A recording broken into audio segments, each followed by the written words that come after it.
Good evening. I'd like to welcome everyone to the City Council Work Session Special Meeting of Tuesday, May 12th.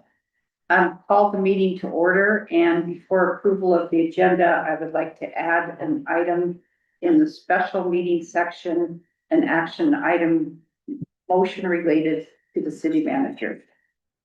I move to approve the agenda as amended. Second. All in favor? Yes. Yes. Yeah. Okay, before we have public comment, I would like to have a moment of silence for a community member that has passed away, Blake Newer. And so if everyone could join me in a moment of silence, please.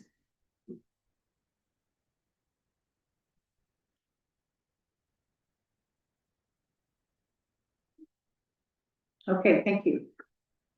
So we'll start with public comment. If you'd like to make public comment, please raise your hand when you come to the podium. Say your mailing address. Keep it under 3 minutes of kind and respectful public comment. Is there anyone in the audience?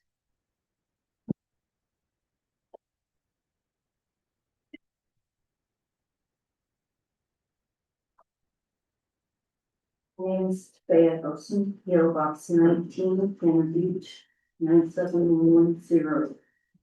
I attended the fire department meeting yesterday and wanted to provide a few of the comments that I provided there and talk about those briefly. We now A little have, bit louder, so that everybody can hear on Zoom. Thank you. there's now an initiative underway, a political action group to do dune grading for youth called Animal Safety. And, we had a discussion yesterday in the public comments at the fire department meeting. We have people surfing and swimming in the ocean here, who sometimes drown and need rescuing. They sometimes illegally climb rocks. They fall or get stranded, needed rescue. We have off-leash dogs illegally and catastrophically injuring people to the point that they require extensive rehab or are never able to walk on the beach again. We also have illegally off-leash dogs falling off cliffs, necessitating expensive rescues and permanently altering, in many cases, that pet's life. These are all fire department rescues. They are not rescues related to people walking on dunes. And I do not consider walking on dunes a part of Cannon Beach safe. Sometimes I wish that people could see what I see on the beach. And there are real safety issues out there, but not unethical, dishonest representations of safety issues. Sometimes I want to ask people to have a helicopter and speed dial. I don't think that even rain from the kiss sky can stop king tides or the power of the ocean. I have long been an unheard advocate of beach safety for people catching wildlife and dune grading to be able to look out your window to see the ocean does nothing to promote Cannon Beach safety. Thank you. And whatever Diana Turner says, ditto. Is there anyone else in the audience? Andrew? Andrew Dunn with PO Box 664. I want to talk about the Yelp marketing proposal. To start with a bit of news, there may be a new herd from the north end. A few days ago, I saw a young buck with little horns and about 3 younger, I don't know what they're called, sows, cows, but long time. Anyway, so that's there may be a new herd. So I want to talk a little bit about. I have some experience with this sort of thing. For a couple of years, I was ATRAP's communications coordinator, and part of that job, other than teaching, was to try to change behaviors, whether it's illegal poaching or walking on a rock, or all the things that we have that we don't want done in our marine reserve. And there was some people in the organization had this idea that if we could just post more, and if we could just post better on social media, that behavior, these illegal or adverse behavior would stop. And I came to this conclusion that that's not how it works. Social media is a self-selection. We all create our feeds, and that's now more where we get our news, where we get our social media. People who don't care about the environment, the people who trash the environment, Trumpers, for a better word, if we're just gonna cut through it, aren't gonna follow these environmental feeds. They're not gonna consume this media. It's not gonna change their behavior. And that's a big part of this proposal. And I wonder, I'd like to know how much we're paying for it. I wonder if this is really a wise way to spend money. But the thing, and then, so we're talking about educating people who come here. But let's talk about also what this plan does for residents. It doesn't, when I ride my bike home from work and the elk are skulking around the schoolyard and I have to cross the bridge in the yard, that doesn't help. We all in this room know what to do around elk. We don't need a plan to, it doesn't, a plan doesn't, or, you know, a social media campaign doesn't change, if I turn a corner and there's an elk right behind the bush. You know, the social media plan will not bring back my friend's dog who was trampled by an elk. The social media plan or signage or whatever will not keep people from doing dangerous things on Highway 101 around the roundabout when they see elk. This is not a solution. It feels like a giveaway from marketing. Thank you. Anybody else in the audience? Okay, is there anyone online that would like to make public comment? If you could raise your hand, please. Yeah. Okay. Go ahead, Diana. Hello, everyone. Good evening, Mayor Knopp and Council. I am Diana Turner, P.O. Box 211, Cannon Beach, and I am speaking on behalf of the Friends of the Dunes. Because my comments last week were unclear to some, I want to clearly state our position. We strongly oppose the Tim Ramey and Tommy Thayer-backed PAC ballot initiative. Just as Tim Ramey and Tommy Thayer misled the fire district about the nature of their video project, they are also misleading this community about the true purpose and impacts of their initiative. If there is any doubt remaining that they misled the fire department, let me read you this email sent on February 17th from Tommy Thayer to Chief Reckman. Hi, Mark. It's Tommy Thayer in Cannon Beach. I hope you're doing well. I know you've spoken with Tim Ramey about the short informational film we're producing on the continued growth and accumulation of sand on areas of Cannon Beach, particularly how it's affecting beach access, public safety, and the long-term health of the shoreline. Unfortunately, this led to the lieutenant participating in their political packed video for their initiative. And when Ramey and Thayer did not remove the lieutenant, or excuse me, when they did remove the lieutenant finally from the video, they showed their willingness to continue to mislead the community for their political gains by replacing that footage with a photo of the department's submerged truck, turning an unfortunate once in 30 years event into an opportunity to scare the community into thinking they are unsafe. Why? Because that's what they have to do in order to start bulldozing our dunes once again, as Chapman Point is deed restricted from dune graded for views. This initiative's approach also serves other oceanfront homeowners who saw how unpopular with the community bulldozing the dunes for their views was. If you read their initiative, you will see that it would require the dunes to remain in a near constant state of bulldozing and construction in order to achieve its true goals of creating shorter dunes and expanded ocean views. This initiative threatens all of our coastal resilience, as the dunes are our safety.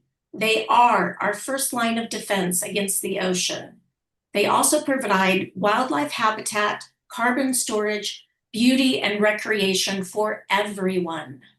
We believe the community will see this Trojan horse for what it is, and vote no. Thank you. Thank you. Anybody else online? Go ahead, Betty. Hi, everyone. This is Betty Guerin, P.O. Box 137, Cannon Beach. I am going to, unfortunately, say some of the things that Diana just said, but I totally agree with what she said and the first speaker said. There's been so much talk about the dunes over the years, and we've come to the conclusions we have in Cannon Beach through scientific study and many, many, many meetings. So I don't really see, I do think it's a Trojan horse, and I feel like the only protection we do have from climate change is to create a strong dune system. And the way we do that is to build on the dunes we have and not destroy them and their integrity. So I'm just going to keep this short and just encourage you all to be strong and keep our dunes growing the way nature created them, rather than what man would like to do for their own selfish gains. Thanks so much. Thank you. Anybody else? Anybody else in the audience? And one last time, anybody on Zoom? Okay, thank you, everyone. Okay, so the first items on our agenda are discussion items, and the first is the discussion about the health marketing plan. Giving you attention. Mayor Knott, members of the council. On the Zoom right now is James Reyes. He is with Birdie Media, who we have contracted with to help develop the health marketing campaign. So he is here to talk through that with you and then answer any questions that you may have. So James, I'm going to let you take it away. Hello, my name is James Reyes, and as Tim mentioned, I'm the owner of Birdie Media Marketing Agency. I actually have the pleasure of working with the Chamber of Commerce around 2 years ago in a different campaign. And I'm here today to talk about the ELK campaign and what we are looking to implement at the end of this month. I will present my screen real quick here, and because this is a lengthy document, the strategy campaign, I will try to just do a highlight overview of the campaign.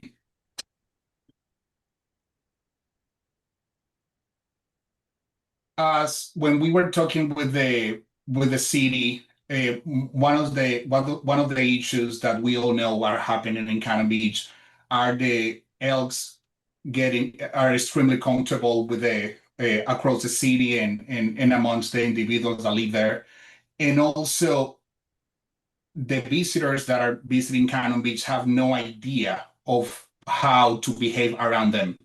I can tell you that the first time that I went to Cannon, I noticed I was driving around and I was stopped by some elks, and I actually went outside and took a couple of photos because I'm as a photographer, that's a great opportunity. But the how to behave around elks is something that we are trying to bring with this campaign. This is an educational campaign where we are trying to affect the behavior of individuals that go to Cannon. Yes, the locals know how to behave around them, but also the locals will get comfortable around elks. I actually have the opportunity while I was shooting one of the videos with Eric and Gary last week, see a local just walking by an elk on a park and just stopping, saying hi to me. And they like 3 elks were behind them, and 2 of those elks have babies. That I learned that this is the time when they are the most dangerous, by one of the members that we did the interview. So what we're trying to resolve here is to reduce the risk on injuries that people might have, and also avoid the stress and danger to wildlife. These actions are necessary because unsafe behavior become normalized, visitors lack the guidance or proper conduct, the city is forced to reactivate measures rather than preventions. What we did in this campaign, I'm coming from a very touristic country. I'm Caribbean, live in America for years now, and something that I learned growing up, coming from a touristic country, is that the locals need to give the examples when you are having visitors coming to your town. Reason why this campaign have two messages. One is we respect wildlife here. And the second one is too close is too late. Stay back, stay safe. This one will target more visitors rather than local individuals. That's why it's more, the approach is more pronounced, more aggressive. And we are just clearly explaining the danger that if you go too close to an elk, it can be too late.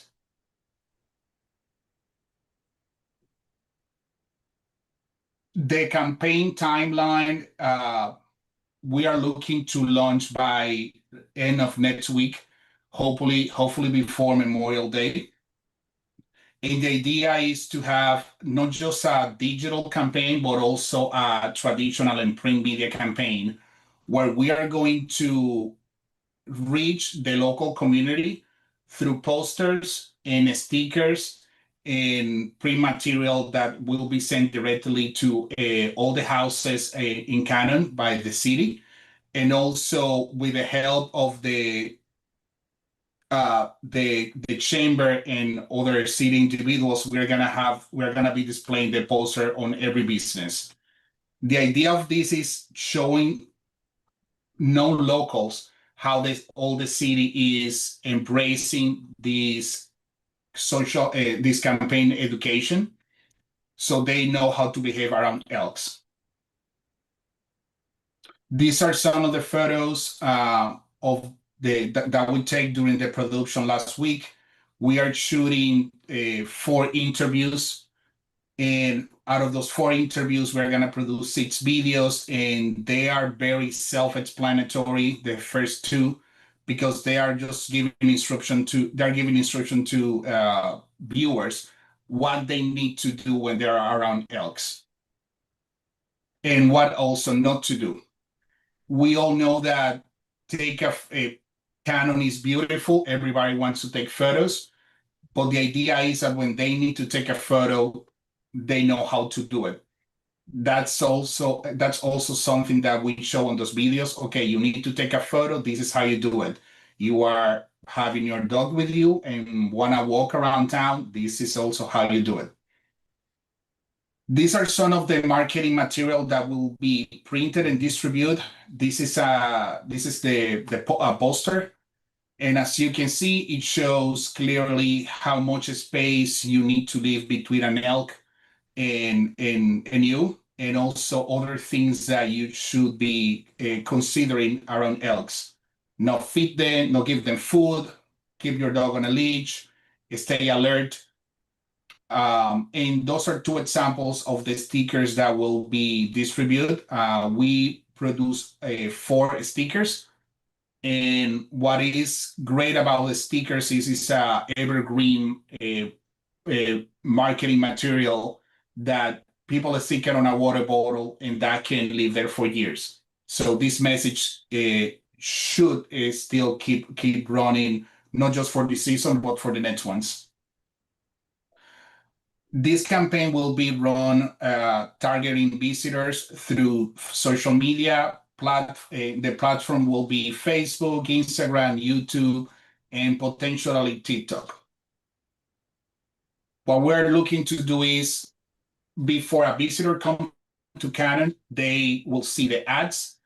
That's our ambition. And someone is planning on coming, or they're on their way, or they're already in the city, show them the videos and the content that we produced through digital platforms, and also they will have the reinforcement of seeing the same material or similar material about the campaign in the local businesses. The expected impact that we are looking to have is reduce unsafe interaction between elks, between people and elks, establish a clear behavior expectations for visitors, reinforce community standard among residents, and provide reusable assets for future seasons. As I said, the main goal of this campaign, and we understand this is not an issue that will be resolved in 2 days. So the main approach that we did was creating evergreen material so we can use it year after years in the city. Any questions? Anybody have any questions? So what's the distribution plan for these marketing materials? So we have some physical media and then we have digital media. What's the distribution plan for especially digital media? For the digital? Yeah. For the digital, there are multiple things that we're looking to do. First, we are sending the designs through I think, Tim, you called the bills. When someone is subscribed to get the bills online through the city, like the water bill, we are sending the designs through with that bill. Also, we are looking to promote all these marketing materials through social media as well. Every single design will have a QR code, and when someone scans the QR code, they can go to the city website where we are building a dedicated page that have all the information about the campaign. For traditional, we are looking to send directly to every business a small pack with the stickers, flyers, and a poster so they can display their support. And some of the posts that we have for social media will mention something along the lines, hey, go to your favorite business at Canon or go to the city hall and get your sticker for free. Show your support to wildlife. Will you be distributing this material to all the STR, the short-term rental companies and the hotels as well? I imagine we can reach out to them. The idea is that every resident and every PO box will get the same materials. The idea is that every business in the area get it. But I'm talking about when people check into a hotel or check into a short-term rental, will the information be provided to them Okay. upon, so, because they're guests here, mostly, and people stay in hotels, and short-term rentals are just here, temporarily, they're visitors, so that seems to me a good way to get the word out to them. That's a great idea. The hotels were included as they are part of the businesses of Canon. Short rentals, we will need to see how we can distribute it to them directly. And definitely that's a great idea that we should add, because if short rentals, they have quite a bit of people that don't go to hotels and use them, and we can see how we can provide like stickers or the flyers for each location. Well, and with the short-term rentals, the rental agencies are businesses in our community. Right. So they would all get, I would like to think that they would get enough flyers that they could put in their book that sits on the coffee table, just like the hotels will. I'm sure that's probably what the hotels will do too. And we're going through about ready to go through the business license process again, so we'll go through those processes. And with the social media, I would assume that you're gonna share that with the chamber and have them post it on their chamber website as well as their Experience Cannon Beach. If a business that has a good following or even doesn't really have much of a following in Cannon Beach, wanted to get that information and post it on their social media, could they get that, or would it be a share only option? And, I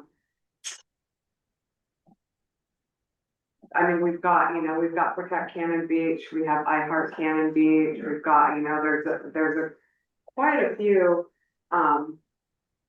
out there that have a fairly decent following. So I think it's important to get that information to those people so they can post it as well, if there's interested.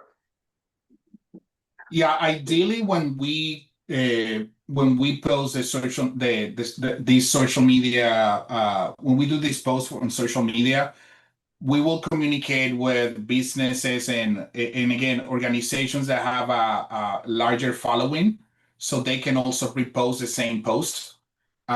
We already are coordinated with the chamber, and they will be sharing for the businesses within their newsletters the same flyers that we are creating.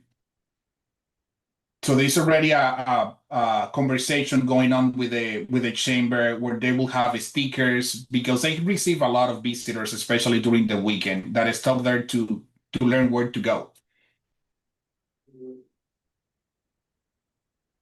How many stickers do you anticipate printing?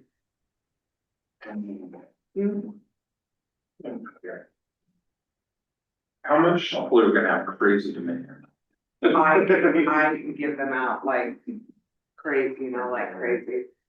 So what's the total spend on this contract? So right now, the contract for Herding Media for the whole thing is 14,100, and then we have printed costs, plus we'll have additional costs depending on the actual social media hits. So we'll have some additional costs beyond that. And if we get good hits, I don't know how many followers the city has, but it might not be a bad idea especially on Facebook, but to look into monetizing. That way you can get a little money back. I don't know how many followers. It's really hard to monetize this type of videos. Because you will need to have and I think you mentioned it, you will need to have a large following to do something like that. It's actually more of the opposite, where we will be the one paying Meta so that message can be spread. And the local businesses and pages are vital for this campaign. That's why the approach is that the locals support the campaign and show how to behave, and repost the post that we're gonna do through the city, and also show the stickers and the flyers within their businesses and their social media. And I think to Andrew said, talking about this campaign, and I think it's gonna take a lot of different things to discuss that. It's just in this elk in a lot of different ways. And your little North End herd was in my backyard in Midtown today. So they are young, and there are 3. And I can't remember what, maybe you said this already, I'm sure you did, I keep bringing it up, but there was some talk about regulations. Just like we have a regulation against feeding wild animals, having regulations against getting too close to or harassing the elk, like we saw right out this window last week. And when is that on the agenda? June work session. The June work session. June work session, okay, I'm probably gonna write it down this time. Is there any budget from the ad spend And you are not, you've given your public comment. Yeah, I think we all know that this isn't gonna Right. be a solution. It's hard to solve stupid sometimes, and you can't reach everybody. Hopefully this campaign does reach some people, I'll tell you, it's not just a visitor problem, but people locally, could learn to behave better as well.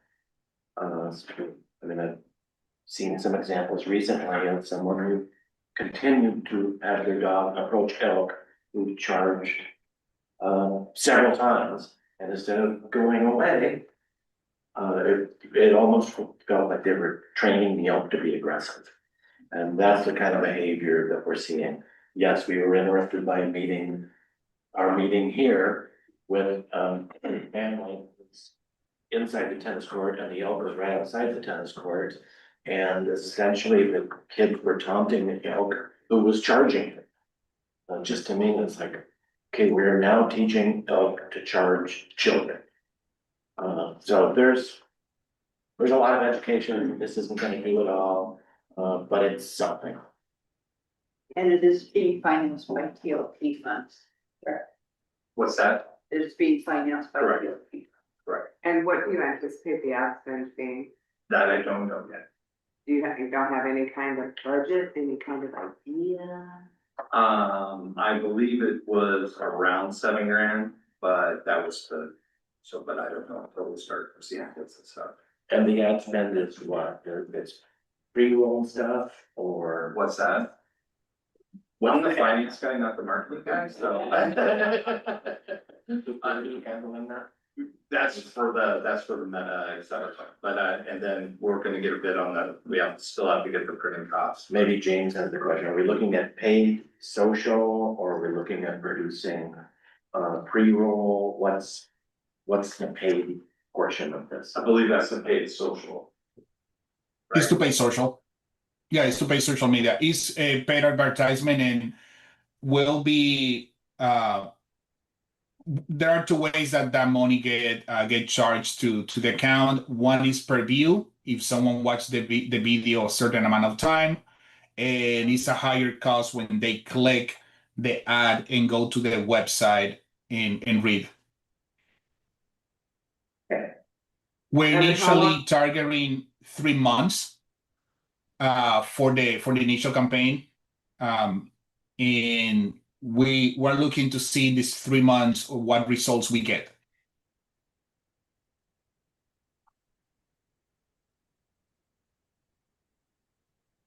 Okay, any other questions?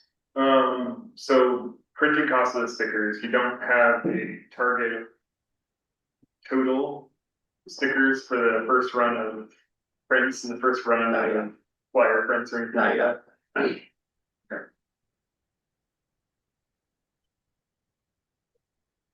How much, James, how much does a, campaign, I don't know if you've done anything maybe similar to this, where you've had prints, you've had, what are you thinking it might run? Depending on, I Can you know that, Can you repeat the question, sorry? print costs, how much do print costs for a campaign like this? How much could they run, or what kind of budget would you try and think you could stay within? Prints are gonna be handled by the city with local vendors, and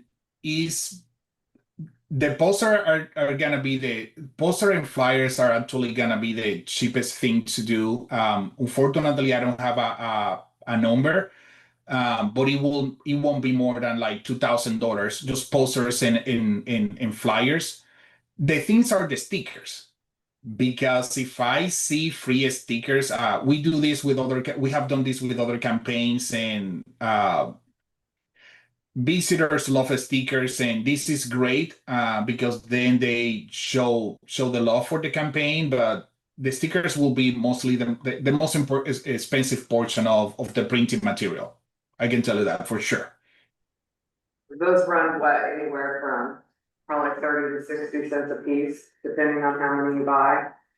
It goes by volume. Initially we scoped 2 designs, but we ended up doing 4. Again, stickers are so easy to like.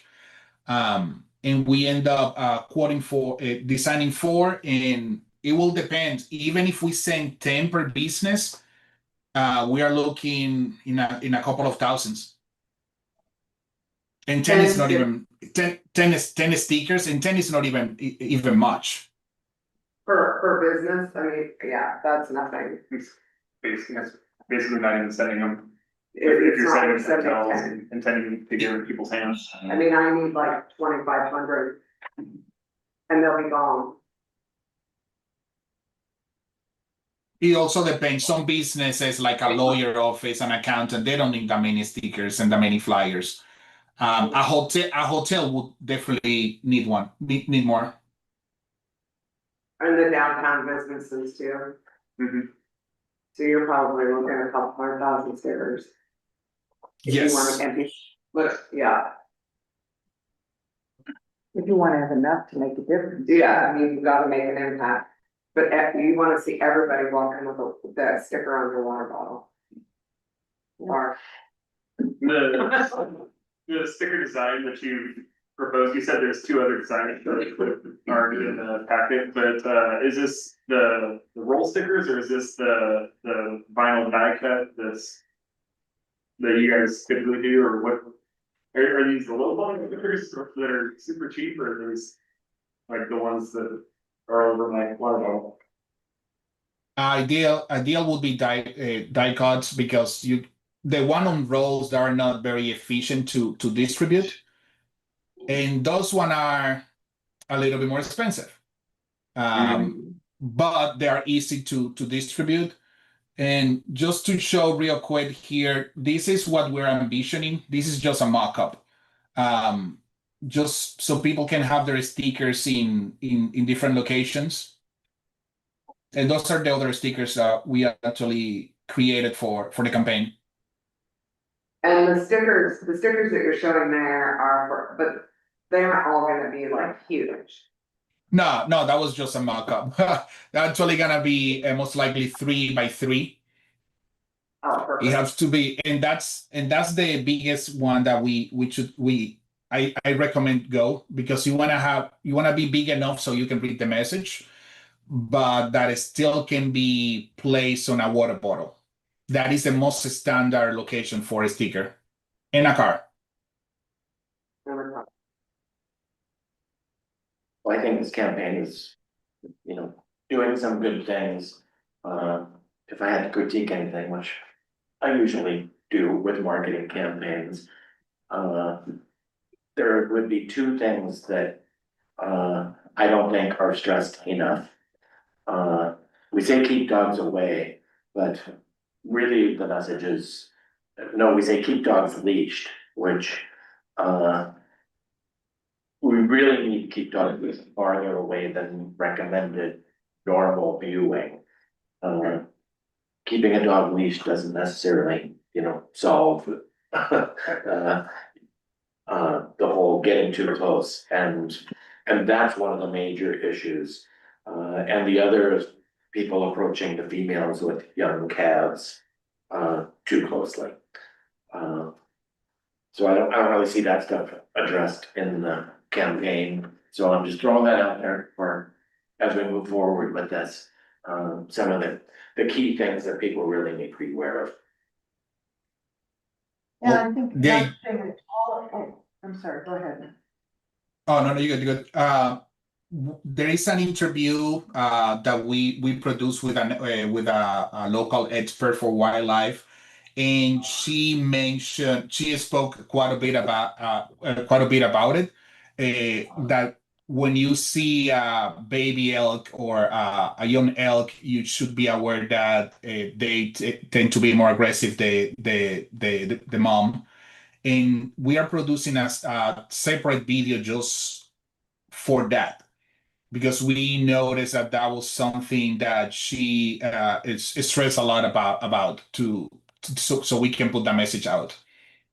Right. If I was more of a professional, I could have ad-libbed a little bit more about the whole dog thing, but that's really where I feel threatened most. Regarding the dogs and the leash, this is gonna be a hard one to accomplish. No, don't work with your dog 5 buses away.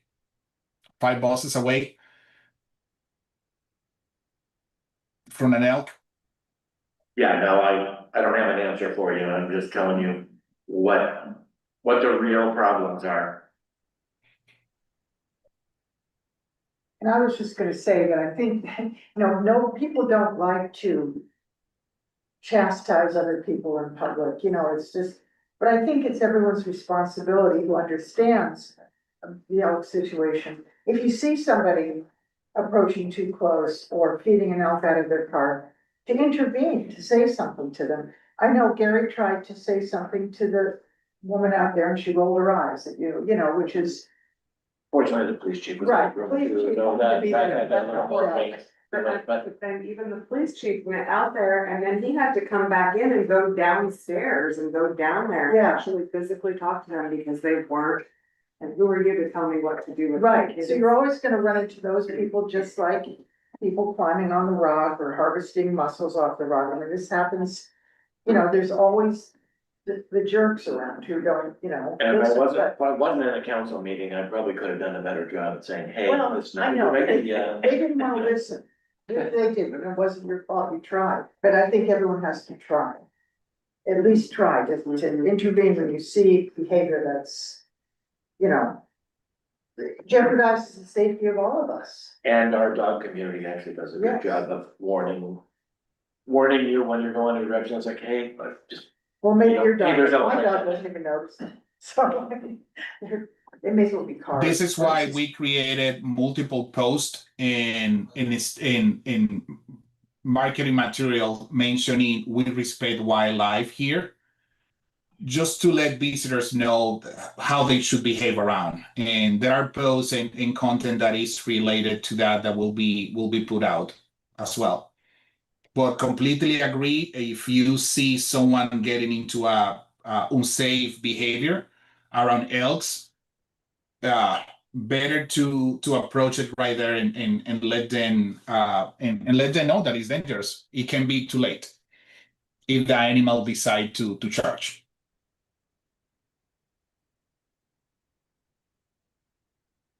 Okay, any other questions? Okay, all right, thank you. Thank you. thanks, James. Thank you. Thanks, James. And Okay, next we have public works on call contracts. Chris? Thank you, Mayor, members of the council.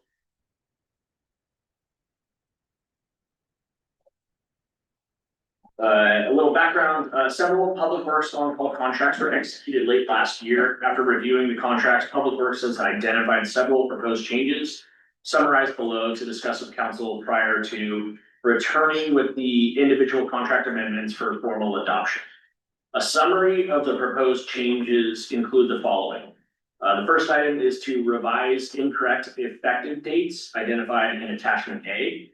The second would be to establish the time period associated with the annual not to exceed amounts to begin on July 1 and end June 30 of each year to coincide with the city's fiscal year. The third item would be to increase annual amounts for janitorial excavation and flail mowing contracts per the attachment. A summary of the annual amounts paid in previous years to these contractors is included as attachment B for reference.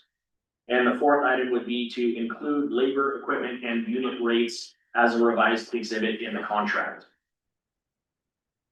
The recommendation is to discuss the proposed on-call contract changes.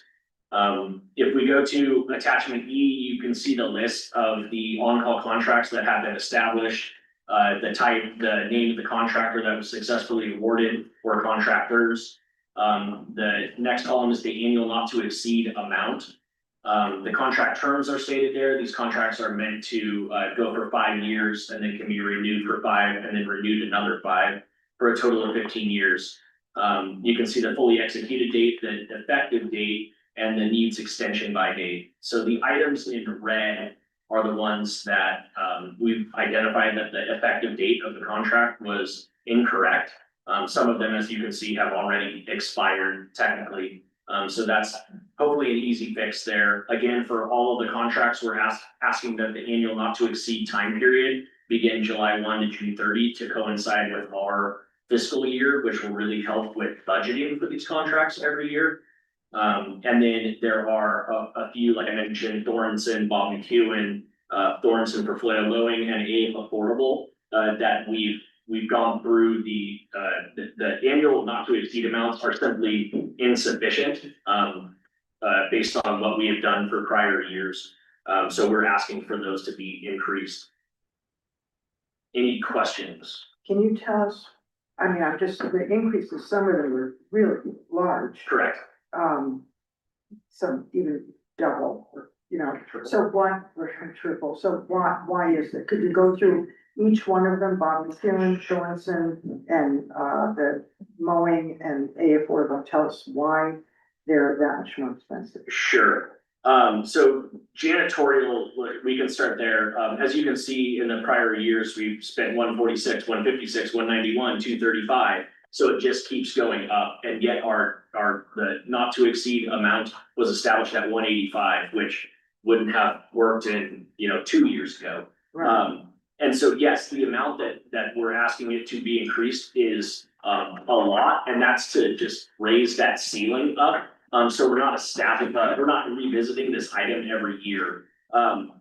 The lawyer's interpretation of these on-call contracts is that if I want to increase the contract by even $1 each year, I would need to come back to council in order to do so. Because it's, we can execute a contract that's under $100,000 without council approval. But since the totals of all of these are already over, well, technically not flail mowing, again, increasing it by even $1 would require us to come back. So that's why I've asked for higher annual not to exceed amounts, knowing that I won't be touching those not to exceed amounts for many years into the future, probably 5, when a renewal would be due. So the purpose of bumping those up so high is that we hopefully aren't revisiting this every single year. Now, the lawyers have told me it can be whatever you guys would like. We could, instead of bumping it up that high, the amendment could say something like, each year in the March, April timeframe, I visit with each of these contractors and we establish what we think we're gonna do next year. So if there was like an appropriate percentage that Public Works can increase those contracts each year, then we wouldn't have to have such a high ceiling at the time. But the way that I've written this right now is that the idea is to raise the ceiling high enough that I don't need to come to you every single year in order to increase 10,000, 20,000, 30,000 more dollars. But if that's the intent, we can change it. I'm sorry, Chris. I thought that we put a provision in that contract for a percentage increase each year. Apparently. No, there's a very generic statement that says each year Public Works will sit with the contractors and establish what the budget will be for the next year. But it doesn't say anything in terms of how much we can. How that affects the not to exceed. What's that? Nothing about how that affects the not to exceed. Correct, yeah, and again, based on my conversation with Ashley, it took a while to get there, but I was like, if I want to increase these contracts even by a very nominal amount each year, which is expected due to fuel costs, labor and costs, all those things, I would need to return back to council. And I believe that one of the reasons that the on-call contracts were established was to prevent writing additional contracts. Like janitorial is a good example. I'm brushing up against my not to exceed number already. So I would need to write them additional contracts just this year in order to continue to take out the garbage and the trash. So again, that's why I mean high. Again, this is just a contract amount. I still have to have the budget in order to do so. But we can do it any way you would like, whether we increase them higher so that we know we're gonna go multiple years without ever rushing up against that not to exceed amount. Or we can put in an allowable percentage to increase each year. But regardless, some of the contracts like janitorial is, it was just inadequate from the get-go. The excavation contracts, you can see that they're sporadic. Some years we'll spend $100,000, some years we'll spend $352,000 with them, depending on how much storm drainage stuff, pipe breaks we have, etc. So that's why I've increased those again high. The idea is we hopefully will not be spending this not to exceed amount for some time. And again, I would have to have the budget as approved by budget committee to get there. Jody, could we put something in there, that's something about, that ties around CPI? I mean, that would help I mean, yeah, you could treat it, kind of like a lease. I mean, if you have a lease for a property and your rent goes up every year, you, I but don't, it'd I'm be some, sure, I'm not familiar enough with whether or not these contracts are set up so that Chris has to issue a work order. But if that's how it's set up, then I don't know that a increase by CPI is necessarily needed. Because the amount of the work is gonna be the amount of the work. All that will change is that the amount that he'll have to work with will shrink because the contracts are that much more expensive. If that makes sense. So you can do it however you'd like, but I don't know if CPI would give it enough of a boost to sort of make a difference. Project driven, it looks like to me. I would agree, and yeah, they're very much, they're on call for a reason. You know, we have a tree fall into a building and need an excavator there, you know, so it's hard to predict those types of things, so confining it to a CPI might be difficult. But at a minimum, we would want to true them up to even be adequate for the next fiscal year. I think I would, for things like flail mowing and janitorial, those, they're on call contracts. It's not generally like, suddenly we have a big project where the water main break or something like that. For those two contracts, I would feel more comfortable having that tied to an average percentage increase over the last couple of years. It looks like it was 22% increase over the last 2 years, and then the year before that it was not nearly as much, but like tying those more to that percentage increase. Cause it's, the number of garbage cans isn't changing by a substantial number, the number of bathrooms that they're cleaning isn't changing by a substantial number. Well, except for the new PD and city hall. Yeah, and I mean, we like starting off larger to make sure we're accommodating for that portion, and then building in for the next few years, that percentage increase into that contract. I understand what you're saying with the excavation, but it is literally all over the place. All the way down as low as 70,000 for one of them, and Yeah. 40,000 for one of them. If we're not feeling comfortable with, again, my thought was to set it at a high enough bar that we don't have to revisit this all the time, but if you'd like me to revise the proposed not to exceed amounts to comfortably cover us for the next fiscal year, and then we can address whether there's a percentage of a 10% or a 15% increase that can be made each year. Again, we can do this a couple of ways, but as you can tell, one of the things that I'm running up against is, well, incorrect effective dates, so we're technically out of compliance with the contract right now, inadequate amounts from the get-go, so something will need to change. the whole idea of this was so we didn't have to revisit it every year. Right. Right. So, I can have, sorry, gotta go off. I can have Ashley propose a statement that would be included that would have that like acceptable amount of an increase.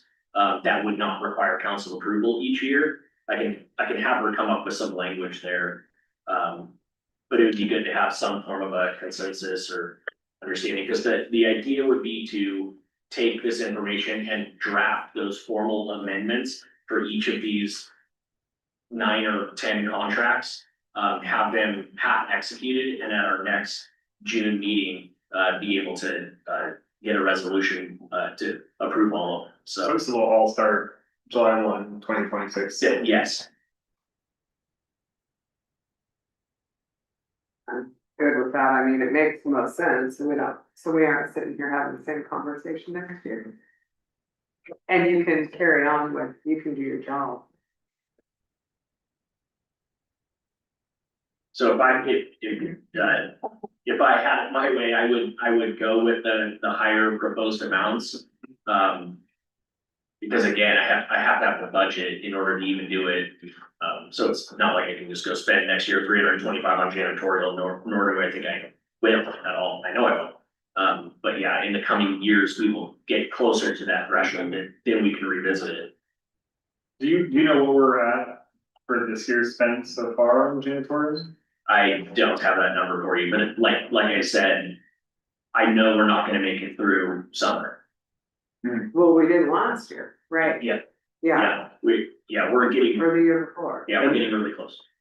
And the effective date that you're looking at, January 1 to December 31 is the. The effective date of these current contracts, which Well, makes for the the janitorial specifically. Yeah, so janitorial, so its effective date was in 06, which just was an error, obviously, so it expired in 2011, even though we executed them earlier this last year.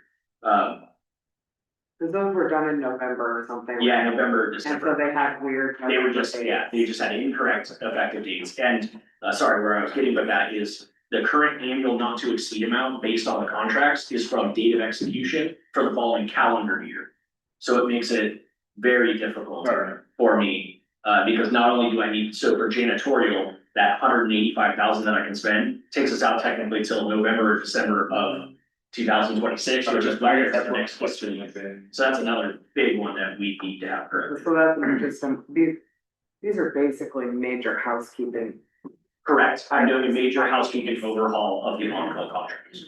And we did that right before Karen retired, right? I mean, she. I think it was one of the last meetings that she was. Yeah. I'm completely fine with this. I might like to hear from the finance manager and see if he's cool with it, unless you've already talked to him, Chris. I did, I read all this by 10. I kind of had a feeling that was the case, so thumbs up from the back of the room. Yeah, because we still have the governor of the budget to keep us in that, Right. we just want to be within, not the contractual rate, but. And just be in the right contract date. Yeah, I think you I'm just. fine with your recommendations also. I am too. Excellent. Any other questions? Or discussion? Okay. Thank you. Thank you so much.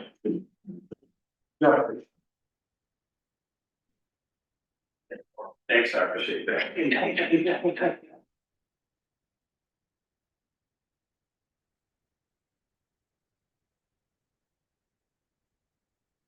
Okay. And, okay. Well, this is already different than last year's utility presentation because nobody's trying to burn me in effigy. Fantastic. It's a good day. Winning, bro. Okay, so, I'm here to, bring forward the utility rate recommendations, for 26-27. And, just spoiler alert, I call it right up front. What we're looking for in, water is a 3% increase, wastewater is a 5% increase, and 0% in the storm drain. The big change that we're looking at, and we'll present in the budget on Thursday, is we're looking to do a transfer from the general fund into the wastewater fund, and that's about 1.7 million. And the big reason for that is to cover a large amount of the capital projects and $500,000 for rate offsets. If you go to the next one. So here you will see what the rate impacts will be. So essentially it will take for the 3/4 inch meter, it will take the current total minimum from 8563 to 8856. And again, it'll be a 3.5, recommendation is 3.5 and 0. The next one, please. So you'll see the estimated utility income statement. Again, water is still well funded. One of the reasons I'm asking for the 3% really is because in 27-28 is when the debt payments for phase 3 and 3A will be coming online. And I don't want to have to jack up the price to meet those, so we'll be able to use fund balance and be able to keep it still at probably around the 3%. Again, wastewater, I've mentioned, I think when I presented back in September, we're a little, upside down. And I believe the transfer from the general fund, will be able to help, right-size that. And a bunch of utilities, so on Thursday, we will be presenting the 26-27 budget. And that shows where we will have a projected ending fund balance around 465. It'll be a little different than that because we're gonna probably start with a little lower ending fund balance in wastewater. But I think overall, we're going to be in relatively good shape. Again, storm drain, not asking for any increase. We have sufficient fund balance in that. Where we will, at some point in time, I'm not looking actually for any major increase in storm drain for a while until we begin a major capital program, whenever that comes online. Then I believe we would have to start increasing that rate, but right now, I believe we have sufficient funding going forward for the foreseeable future. Wastewater issues, again, I explained this, I think, back in September. Typically, wastewater utility is much more expensive to run than a water utility, and that's just because it requires additional FTE, chemicals, more power, etc. So theoretically, wastewater should be bringing in more revenue than the water utility. Currently, it's not. We do have some large capital projects coming online, but as I said, we're recommending the general fund transfer. In 26 to 27, I believe that will stabilize the fund for the foreseeable future. And I believe for the most part, our operational issues until, of course, some other things come online. But again, right now, my recommendation, if whatever happens with any litigation, it will probably be, depending on timing, probably be that we would look for general fund help offset those costs to help not have to jack up the utility rates as best we can. And then let's see. Yes, and basically the rate projected conclusions. We're projecting right now water rates are probably 0 to 3% to 2031. This can be impacted if there are additional capital needs. So if we need to do additional pipe replacement, not really seeing that right now, but if something were to happen, then that could impact that. It does include the debt from phases 1, 2, and 3, and 3A. So with the sufficient ending fund that we have now, that we should be able to kind of eat into that as the payments come online, so we shouldn't see big spikes. Again, wastewater looking probably at 5% a year through 2029. And as I mentioned, general fund would look for the transfer from for 26, 27. And then, as I mentioned, with storm drain. And that's it. I guess rate recommendations, as I said earlier, just to repeat, water increase 3%. That means the 400 cubic feet increases to 34.14. Additional 100 cubic feet goes from 1183 to 1218. Wastewater 400 cubic feet from 3875 to 4069. For additional 100 cubic feet goes 969 to 1017, and stormwater no increase with 26, 27. And that will be the recommendation. Again, today it's just for questions. If you want any additional information, we'll bring the rates back in the form of the master fee schedule on June 2nd. Any. So, in the last, when were the new meters put in? When did we have our first increase? Was it 3 years ago? Yes. So including this new rate increase, our rates will have increased 29% in 3 years. Yeah, they were in 24. Or I guess it's 24 in January of 24, it went up 23%. Right, that was because there was no raise for years. Because the previous councils did not want to raise the rates, so they just didn't. And they're. Right, which is fine, there's Then your we were adjustment, stuck. and I understand that adjustment, but then we're looking at, you know, another 5% or 5 to 8% next year. And we're looking at another 5 to 8% the year after that. And there comes a point where you have to say enough's enough.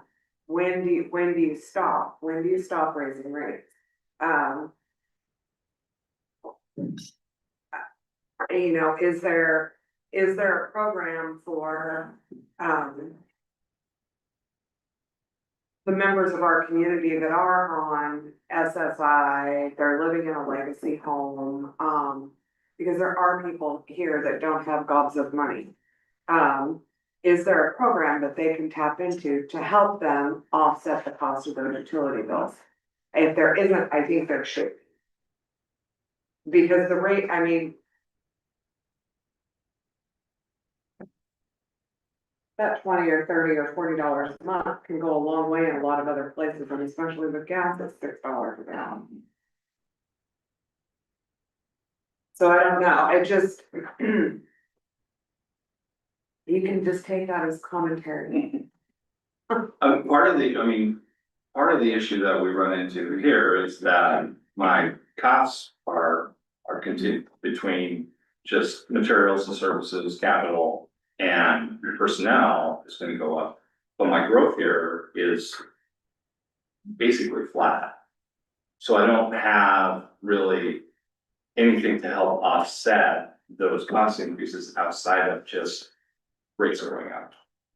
And that is a balance, right? So the only other thing to do is if you're trying to keep the rate down, would be to subsidize rate some way, shape, or form. Now, we don't have a program currently for like income or anything like that. I believe like Portland had done, Beaverton, Beaufort. So there, we could look into creating something like that, see what that would do. I think we should definitely look into something, some sort of program to mirror what other communities have that help stabilize the utility costs for those that need more stabilization than that. Right. Is it like we were saying, we prior to the big giant massive jumps in 23 and 24, there wasn't really any increases for years, so we're behind the 8 ball, and we can't really afford to not increase rates in order to pay for all the giant projects that have just been accomplished. But we also can't afford to screw over our residents that can't afford. Fixed income with budget for things, and then all of a sudden, you know, you that $20 or $30 or whatever, go a really long way. Yeah, but you also gotta, we also remember that, you know, if an increase of 3%, also people's social security increases by 3% too, you know, it's possible. You know what I mean? So it's not that they're just. Right, but as soon as It's reflected. it just doesn't feel good to me that as soon as somebody gets something, somebody else takes it away. That doesn't feel good to me, and that's just. So looking at some kind of an assistance program would be something. Yeah, that's we need to do. Yeah. I won't have that by June 2nd. No. Okay. June third. And. Just gonna throw this out here. But while we're talking about rates, and I'll bring it up probably later, but Shorewood has a similar situation that they had up at Elk Creek, and we need to look at getting them a rebate.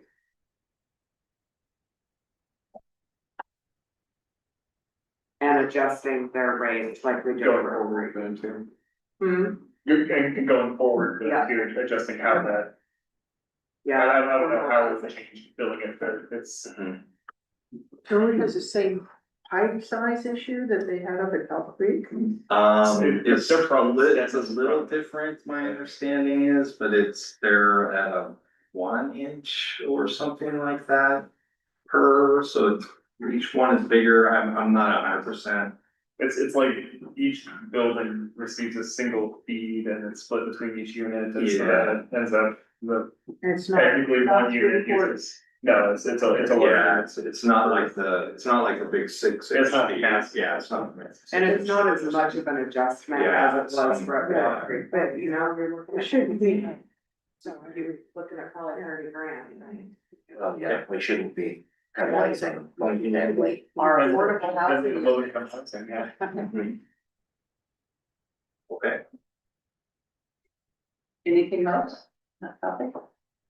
Okay. Thanks, Jen. Alright. Thank you. Okay, Oh, it's not then. TV. No, we're not getting rid of it. All right, so. Closely like him. So, yeah, so because the reason I wanted to do the rates will be adopted in the master fee schedule, which is what I'm talking about next. But last year we kind of rolled it in together, so I'm gonna talk about rates and then talk master fee schedule. So master fee schedule, again, we'll adopt it on June 2nd.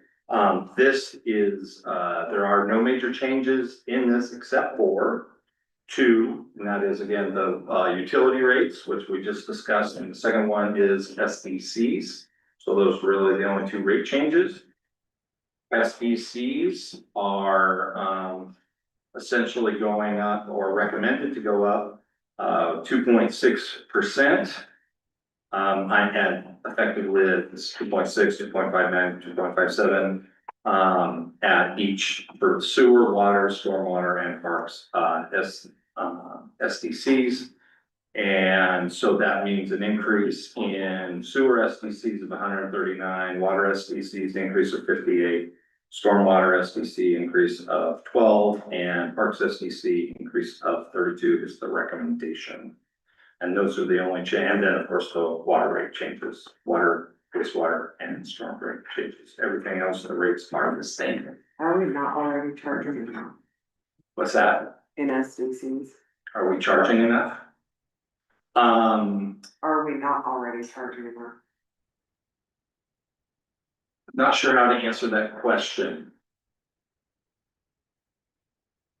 So my comment to follow up on that same question is,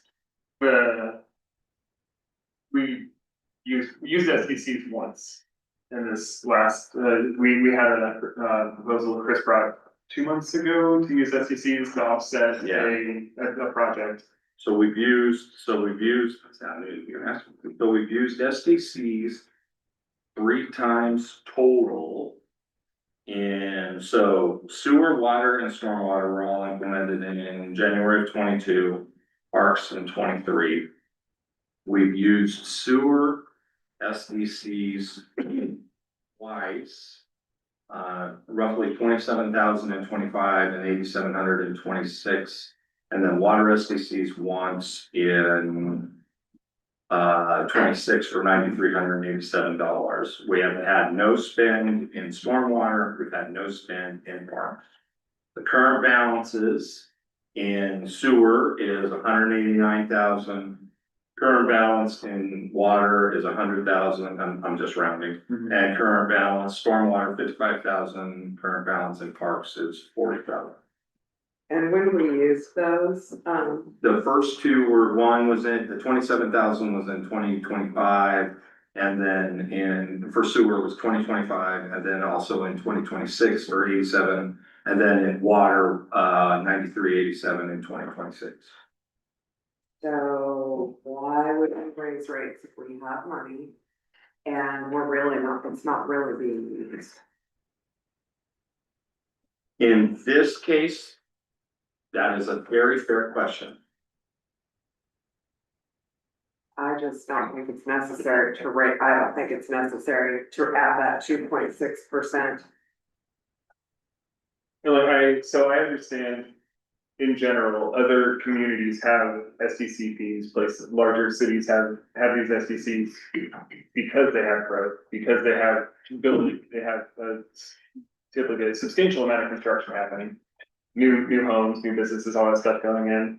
And so it builds funds in that SDC to usable levels in relatively short amounts of time, over a year, over 2 years, you get usable amounts in that. We don't have a substantial amount of construction that happens that pays SDC fees, so we don't build those funds very quickly to a usable amount anyway, so it just seems like we just add an additional fee to construction that isn't ending up being usable by the city in a reasonable amount of time.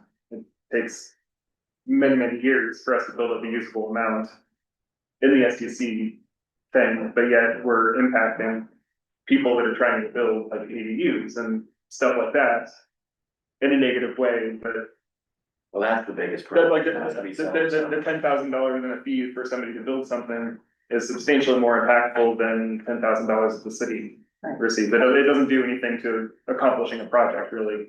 Our projects are all much, much larger than that. The ADU is gonna be addressed separately, and that part of the proposal is to waive a lot of them. I think that it's I mean, just straight up this across the is- board in this, we should have ADUs on already developed properties aren't subject to SDCs. Like, I think that should be in the rate schedule. I That's agree. part of the code change that's been proposed by, I don't think you need to wait for the code change, you just put that in the rate schedule. I agree. And an additional line that ADUs are not subject, on an already developed property, ADUs are not subject to SDC fees. You've already developed the property. provided, it's a give back though. It's, what it is to encourage people to build ADUs and long-term rent them, to make more housing, workforce housing, et cetera. And so this is one of the give backs. It's an incentive to build an ADU. But for the people long-term that rent. wanna build an ADU on their home to live in it so they can live the last part of their life there, can't get a fee reduced because they're not gonna be making it a long-term rental. So that is, I understand the argument, I don't agree with it. For ADUs. Well, I'd like to know, and why was there a suggestion of the rates to begin with?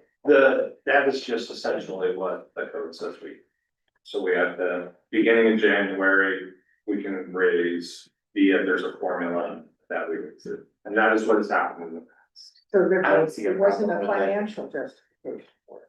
I don't see No, a problem with it in general, if there's a little bit of growth, then there's a little bit of extra amount.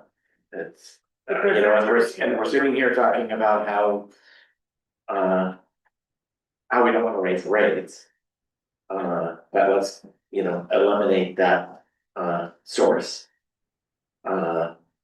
But we can't use this money. I don't use this for expanding capacity.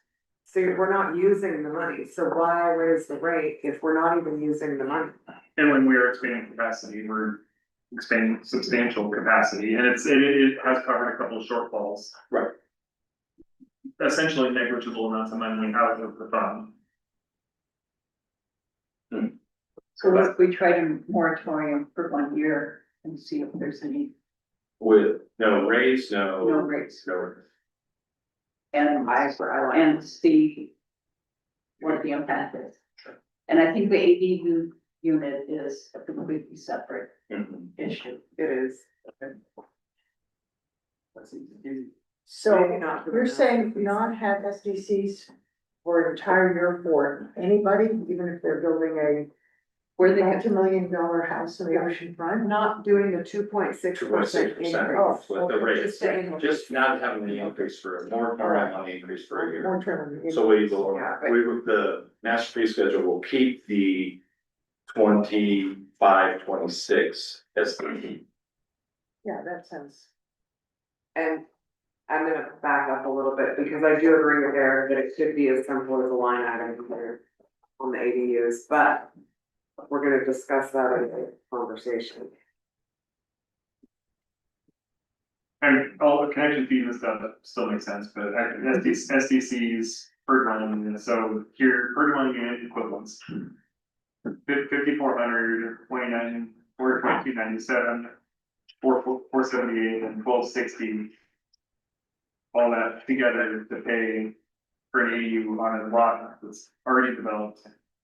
negligibly increasing total usage.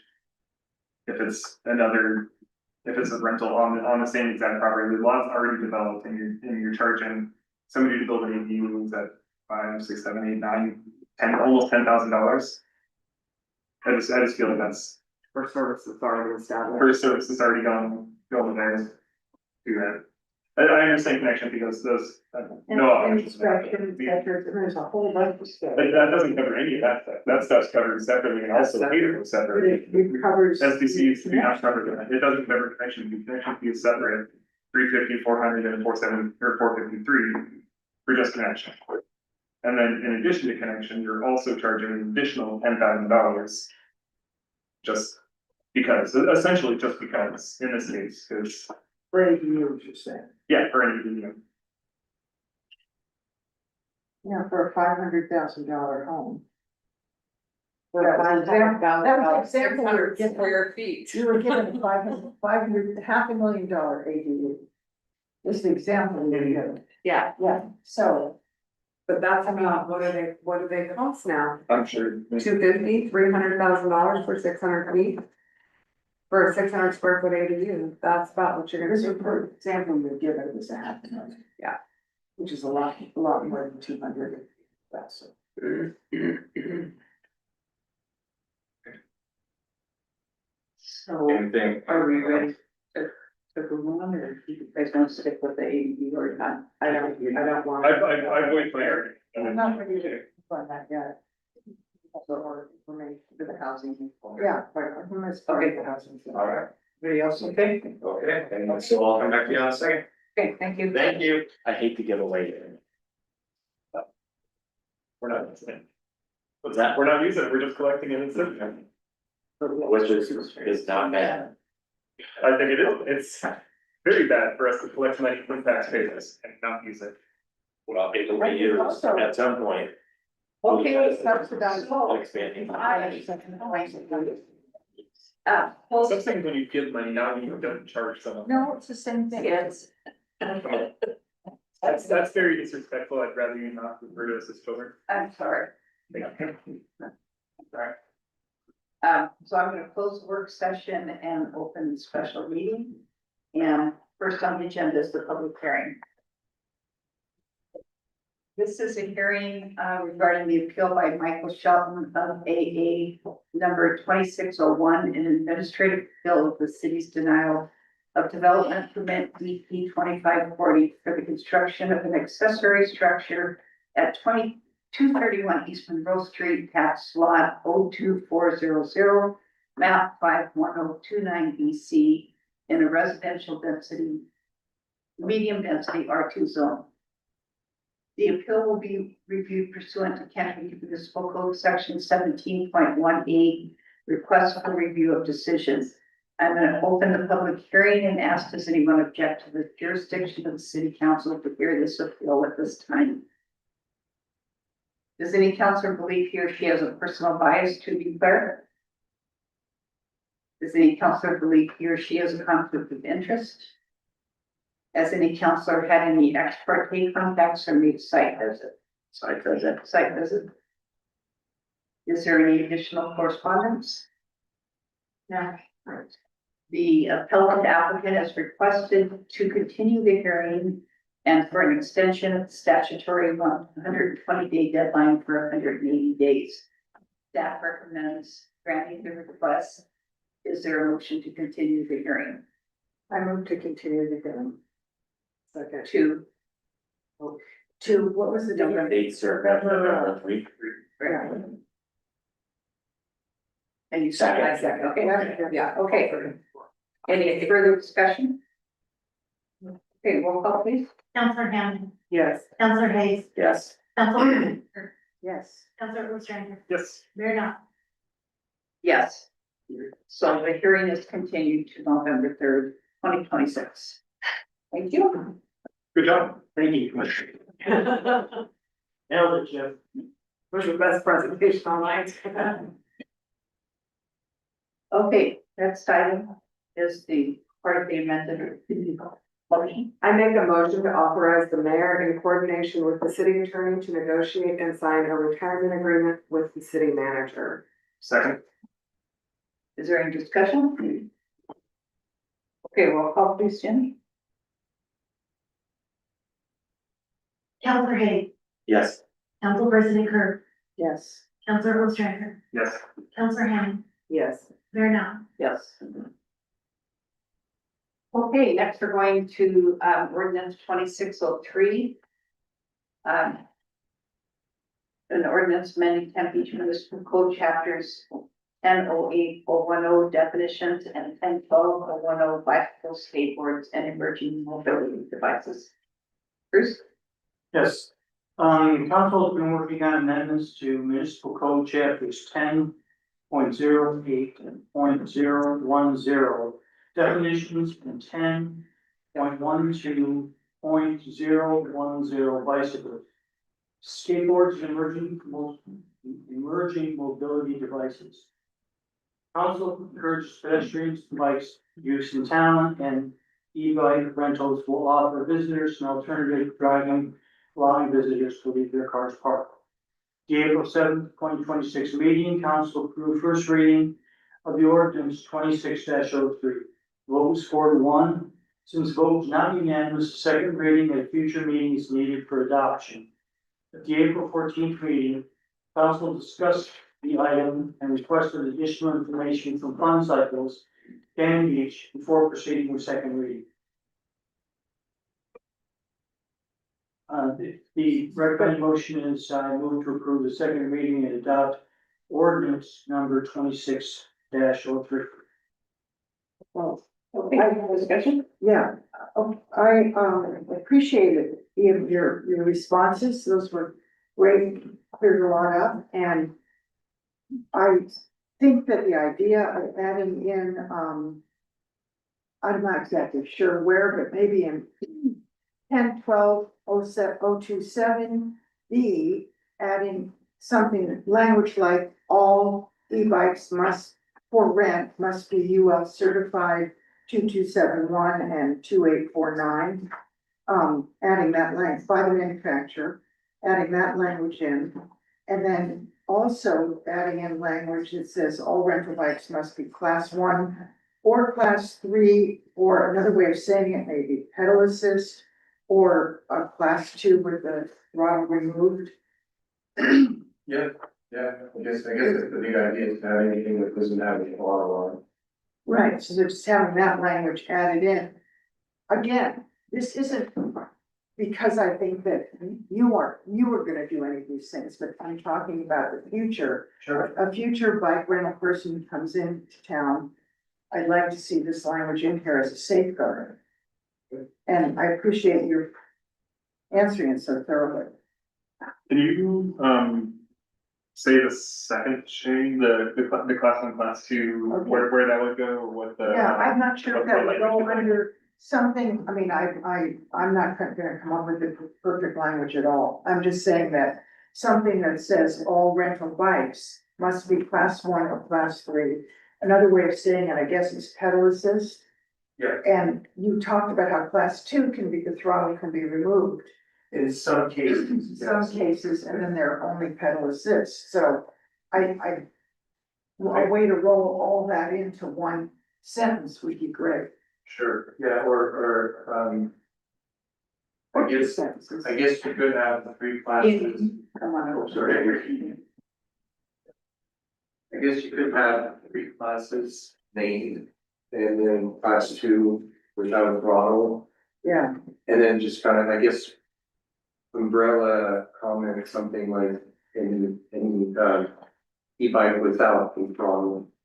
To kind of, because these things obviously, the technologies are changing all the time, so it's Yeah. hard to keep up. So I think the big idea is just to not have a vehicle that has a throttle on it. right, so maybe people- that, People actually pedal. because there might be more classes in 5 years, so just, Well, there are technically, and there's 3 legally, but there's the unclassified Right. category, which already has basically what we call the e-motos. Those are little electric motorcycles, and those go much faster, but those don't have pedals. so do you think saying all rental bikes must,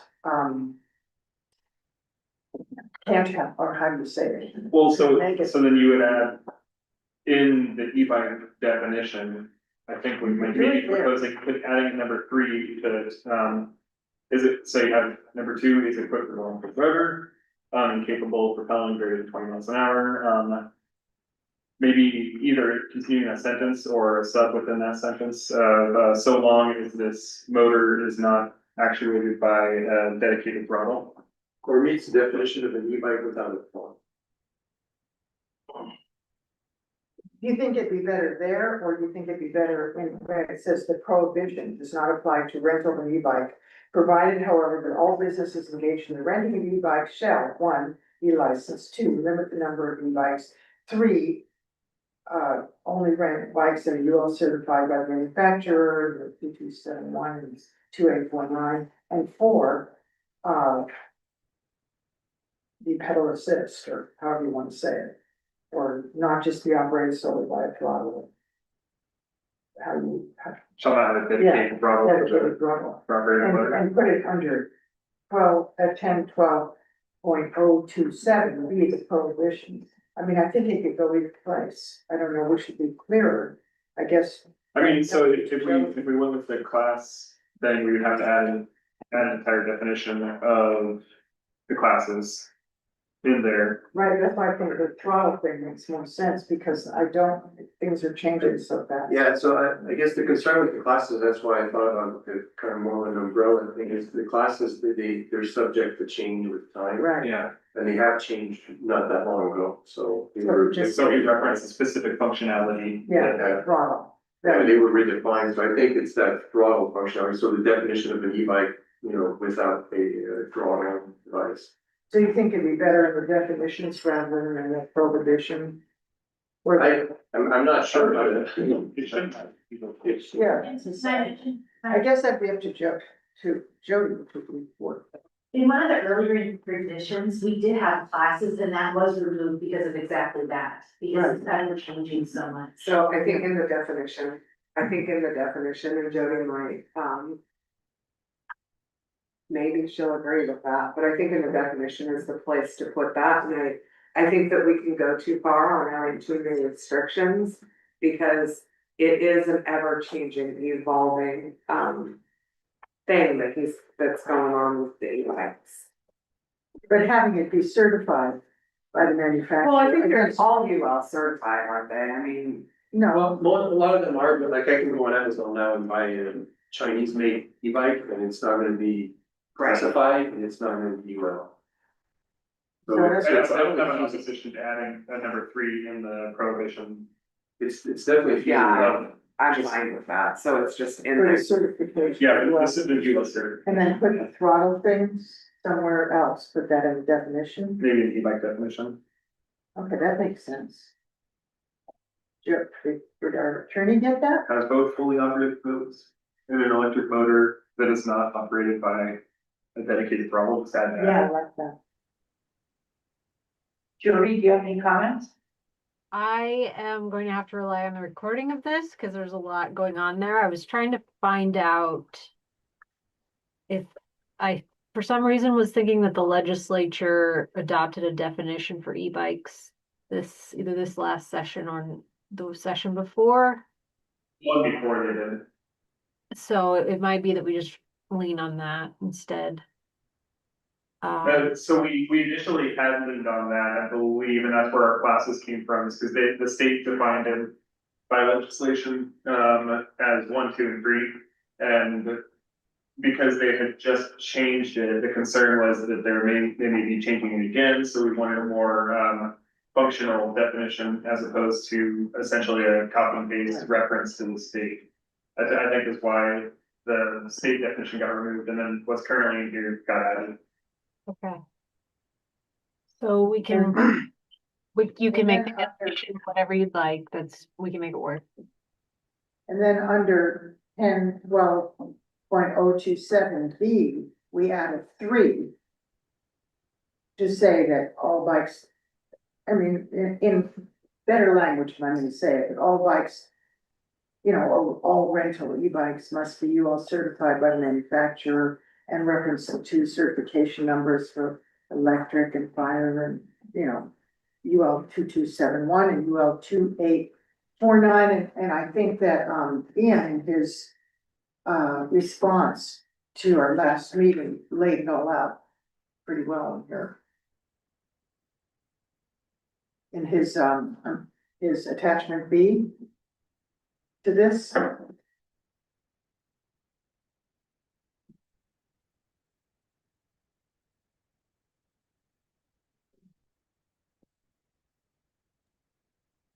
So I don't want to speak for staff, but I think we're probably not gonna be able to adopt the amendment under the second reading. I think it'll be too substantial changes and we need to figure out what the language is gonna be. So maybe Jen, staff, Bruce, myself can take it back and take a shot at incorporating the provisions that were included in, I apologize, I forgot your name. Ian. In that section of the code. And then maybe it'll pass on a first reading. So we won't have to have a second reading. Okay, so we're gonna table it and bring it back at the June 2nd meeting? Are you good with June 2nd? Okay. Yeah. Did I miss that, the limitation on the number of e-bikes? For each business? Are we leaving the limit, to no more than 10 e-bikes? I thought we were. Yeah, that was my understanding.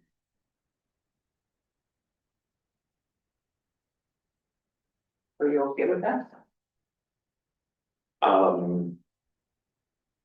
Knowing what I know now about, you know, how many e-bikes you have to have of different sizes, it seems like an unreasonable amount.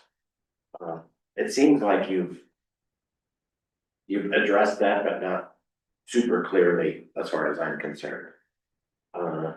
In looking at your reply here. So what is your thought about limiting each business to 10 e-bikes? Well, honestly, it's business wise, it's not even feasible.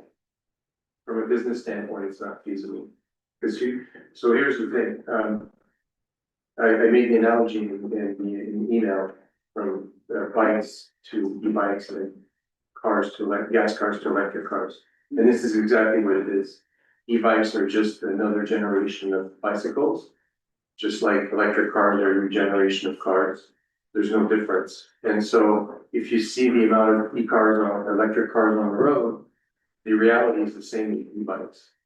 And for a lot of us, we're under the assumption that e-bikes are emergent or a new thing. They're not. The first e-bike was commercialized in the 1970s by Yamaha. And then one of the brands that we carry, Giant, commercialized their first e-bike in 1997. So they're not a new thing. It feels like they're a new thing because during the pandemic, a lot of people bought them and they became popular. But their growth rate of e-bikes is definitely outpacing regular bikes. And eventually what's gonna happen is the majority of the market is gonna be e-bikes and the minority of the market is gonna be regular pedal bikes without a motor on. So limiting the bikes is, the rental bikes is making it very difficult for business because down the road, more and more, of my suppliers are not gonna be offering regular bicycles anymore. So it's a transition. We're changing, the times are changing in terms of when it comes to. So are we losing you when we lose the limit on the number of They just e-bikes? had it unlimited? No, but what's it feasible? Well, yeah, what would you think would be feasible? I guess I don't know what, I guess my answer is, and I think I might have mentioned that, the business before I had it rented way more bikes than I have right now. And I've never heard of anybody have any concerns about bikes on the beach, as far as I'm concerned. Now we have less bikes than the business used to have in the 1980s and 90s. So I'm trying to understand the concerned for limiting the number of bicycles because we're not adding really bikes, we're just substituting bikes. So I think this is a bigger, this started out as a bigger conversation and what we were doing by limiting the number of bikes initially Yeah. was so we didn't have the Portland company coming in with all their little electric scooters and just driving them off here. Yeah. We don't want that. We don't want that kind of commercial, bike in our town. And, so that's why the limitation came up. I understand what you're saying. Some of it is too, so we can, give this passed. And it has to be unanimous in order to change this. So. It only has to be unanimous to do it in one meeting. In one reading. Right. Oh, okay.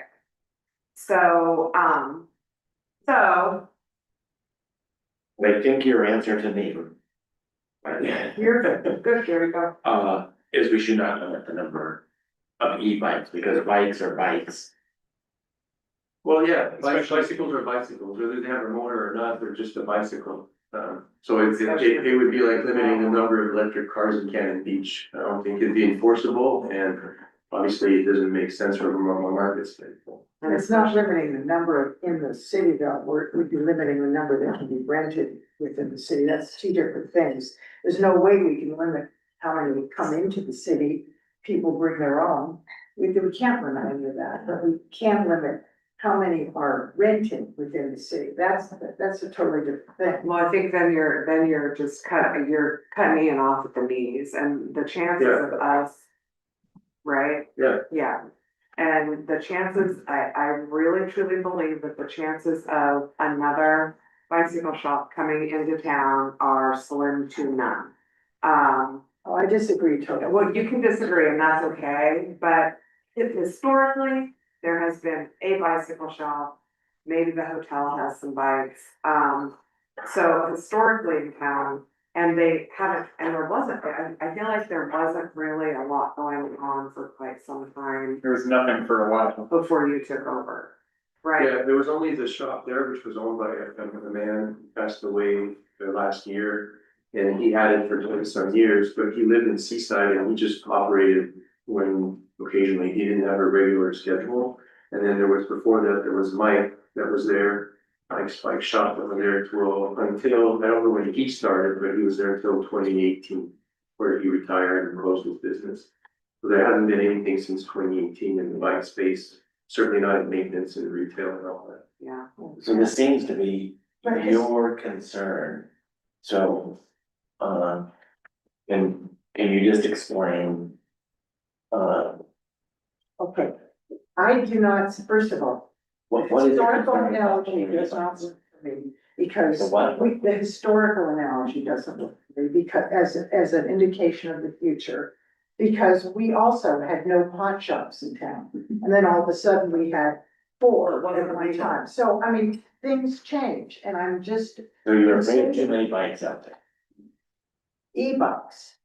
I think Or just pedal assist without. Yes. Without without a throttle, have no throttle, pedal assist only. So that changes the game. It changes the game. Cause I can guarantee you, I'm not going that fast on my bike if I don't have throttle. Well, you're not, but I think people might be.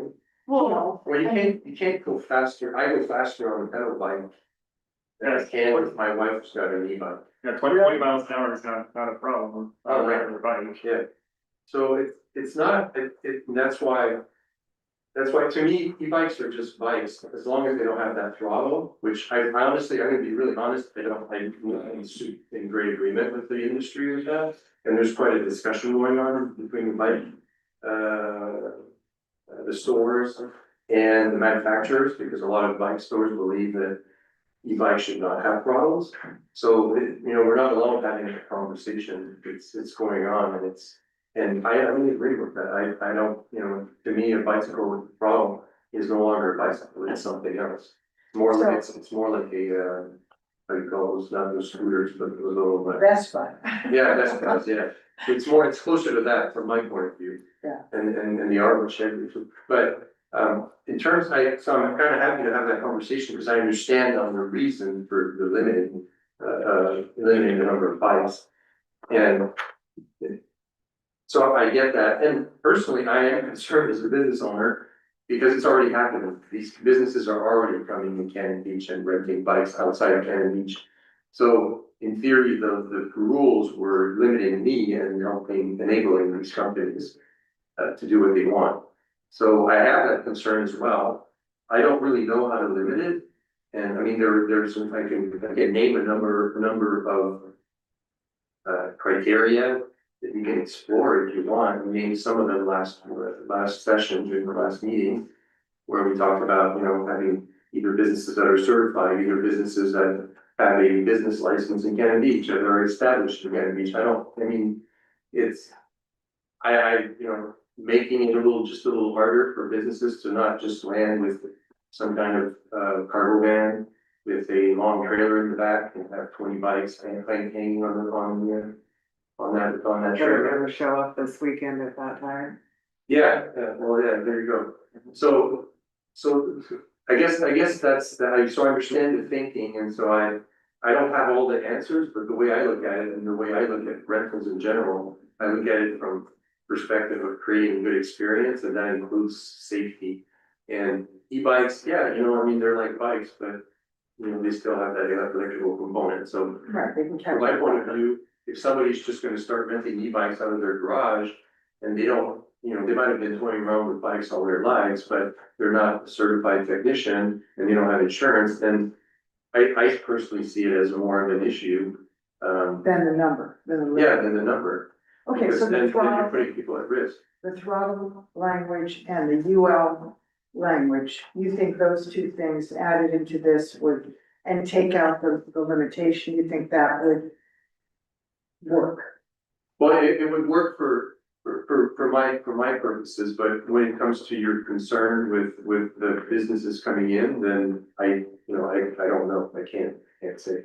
But it would work for my purposes, yes, Yeah. because everything I have is already UL certified, and I don't find anything that's not Right. this one. So we talked about language that limits kind of these valuable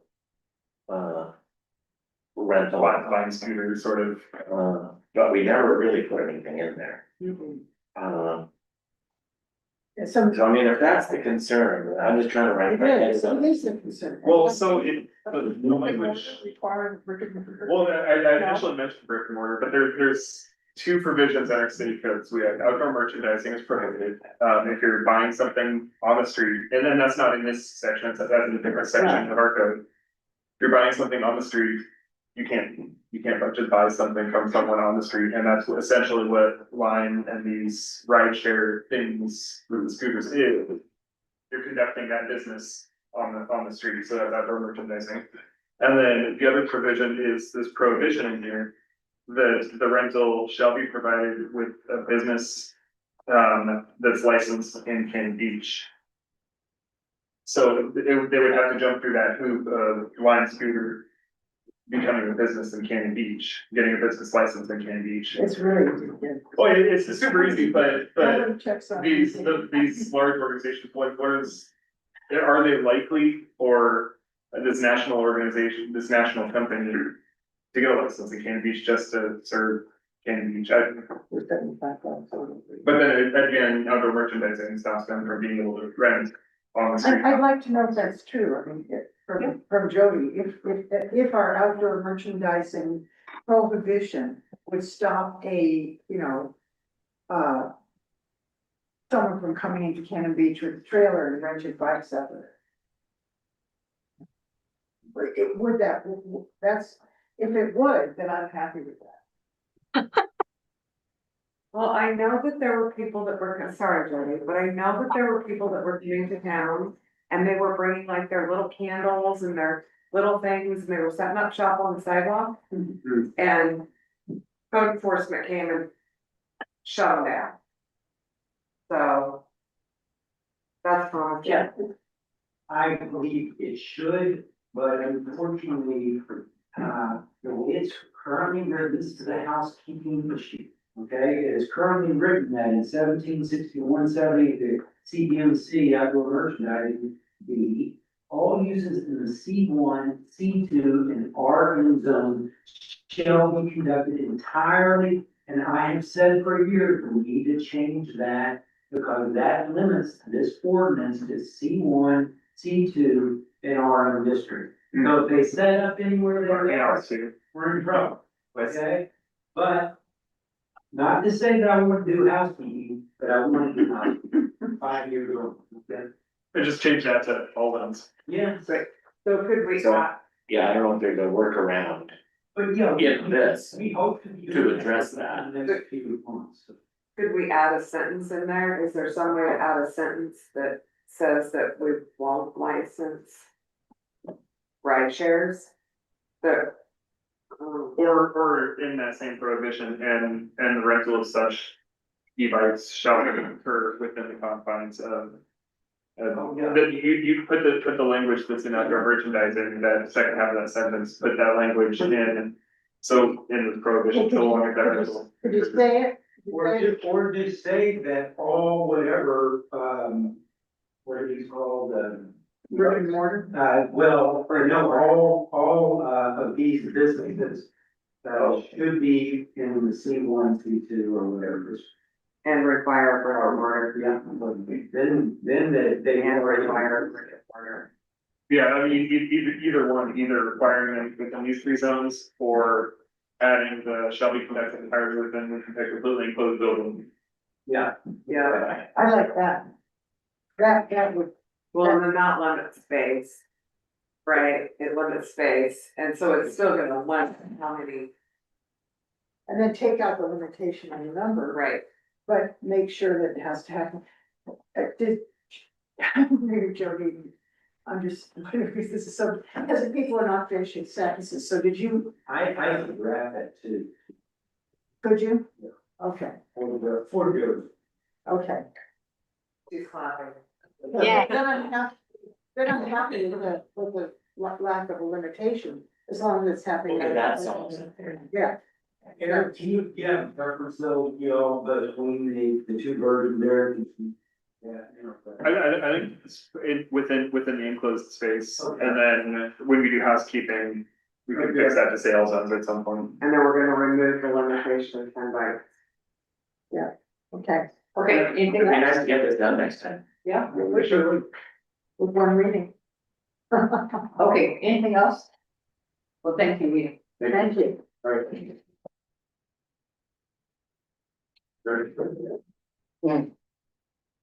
That was easy. Yeah. Okay, next we have ordinance, 2604. Jeff? All right, and Mayor, Council, thank you all for, look this, I made the, edits as was suggested at the last, hearing. First off, caught that the Public Works Director was out of whack with the, alphabetical, and that, just corrected that. Then on the next page, I corrected the table as Eric caught, on that. And then down further under 40140, under B, we put in the spontaneous and got rid of vehicles, animals, fireworks, part. And then we added 2, the demonstration of not block traffic, sidewalks, or compromise public safety. I will also note, that I believe that I would recommend that on the, under 4.0150, there's the last, which is, B, and it says there, this is the one about the, limited to prescribed time period indicated on the application not to exceed 72 hours for no more than 4. It's that repetitive, you know, where you could do it every quarter. I would prefer it say, it not to exceed 7 days, because if you're doing a holiday type of display, or you want to have a holiday type of event or something like that in your store or something like that, and you wanted to have a special advertising or something like that, That's what this was originally for, was that kind of provision, was a seasonal type of thing. And 72 hours was kind of small, a window for that. And I don't, we haven't seen this used that often to begin with, or I haven't seen it. And so I just think giving people that a little bit longer than just because the way that I think this was originally drafted, was just thinking of it as a weekend event.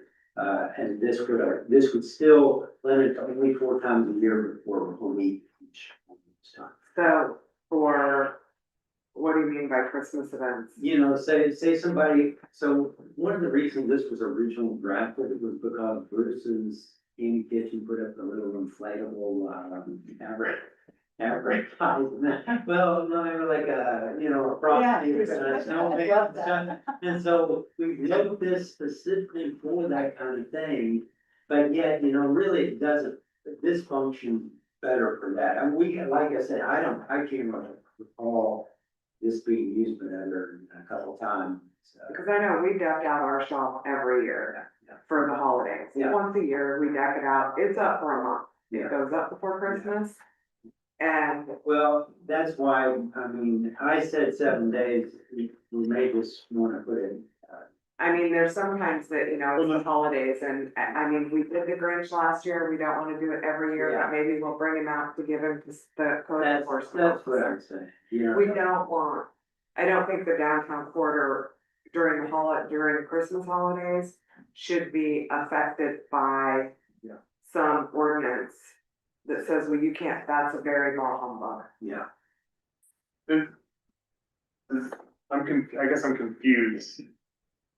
How does this impact that? Like, how is that an event permit? That's what I'm. Because any kind of outdoor merchandising, any kind of signage or whatever, that's called a sign, an inflatable type of thing. So they come and get this and we allow them to. But lights in your, Christmas lights in your window, those are Christmas lights, no, I didn't. decorations, Christmas decorations, that's for big things like. So I can't get a waving maple bar. Yeah, this was written for just that. Yeah, I think the week makes sense, that week. Yeah, It's not gonna affect people's Christmas decorations. Right. Their lights or. Yeah, we're not gonna impose on that. That would be the dark side. As long as Yeah, I think that's all the changes so far are all requested. Okay, we have any questions? No, I think I like the spontaneous, that's good. I move to approve the first reading as amended 7 days, of ordinance 2604. Second. Okay, so I'm gonna read it by title only. Ordinance 2603, an ordinance amending Cannon Beach Municipal Code chapters 10.08.010 definitions and 10.12.010 bicycles, skateboards, and emerging mobility devices. Yes. As soon as I read it, I thought, I'm reading the wrong one. Okay, here we go. Ordinance 2604. An ordinance amending Canopy Municipal Code chapters 4.01 special events. Any discussion? Okay, roll call please. Council President Kirk. Yes. Councilor Ostrander. Yes. Councilor Hammond. Yes. Councilor Hayes. Yes. Fair enough. Yes. Move to approve second reading and adopt ordinance number 2604. Second. Ordinance 2604, an ordinance amending Cannon Beach Municipal Code chapter 4.01 special events. Any discussion? Okay, roll call please. Councilor Ostrander. Yes. Councilor Hammond. Yes. Councilor Hayes. Yes. Council President Kirk. Yes. Fair enough. Yes. Okay, ordinance number 2604 has been adopted and will become effective in 30 days. Thank you. Thank you. Okay, next on the agenda, we have approval of minutes from April 7th, April 14th, and April 30th. Anybody have any revisions?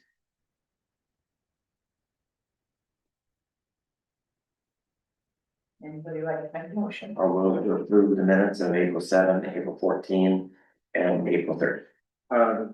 April 28th. Oh, that's good. No, and already.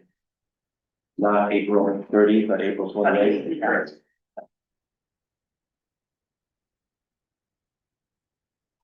Second. Okay, any further discussion? All in favor? Yes. Yes. Okay. And last, we have good of the order. Anybody have anything for good of the order? We already kind of discussed that already, but I got a call from a resident this morning, or this afternoon. That apparently first thing this morning at 6 o'clock, there was a whole incident, and it was very unclear if he called the police about it over here in the dunes. I got the same email, but that was yesterday. Oh, was it yesterday? Maybe I'm off on my days, yeah, so it must have been yesterday morning, and I don't know. Stick. Yeah, the guy with the stick, yeah. So swinging a stick at the L and threatening them, when they charged him, he ran away, then he filmed the whole thing apparently. He thought it was Then he grabbed the stick again and chased after the elk down the beach. And I don't know. I don't know if he called the police, I don't know if the citizen that called me out, if he called the police to talk to them or not, but I just, we've already talked about things that we need to hammer out this one initially, because I told him I would bring it up. And the thing, I mean, and all that does is it engages all of us, and it makes it act more aggressive towards us, yeah. I mean, it's just stupid, so. I wish he had filmed him, or if, I don't know if he has that. I don't know. I don't know if he doesn't see this like. He's not a film guy, but yeah, it just, cause then you'd have some kind of. That would happen and report it to me, you know. Well, we don't have a code yet that talks about that. But I guess when we look at an ordinance as far as how far to stay away from an elk, or maybe there's some more words in there about harassment. And the punishment would be they'd be tied to a tree, yeah. Surrounded by elk. Surrounded by elk, yeah. Okay, anything else for the order?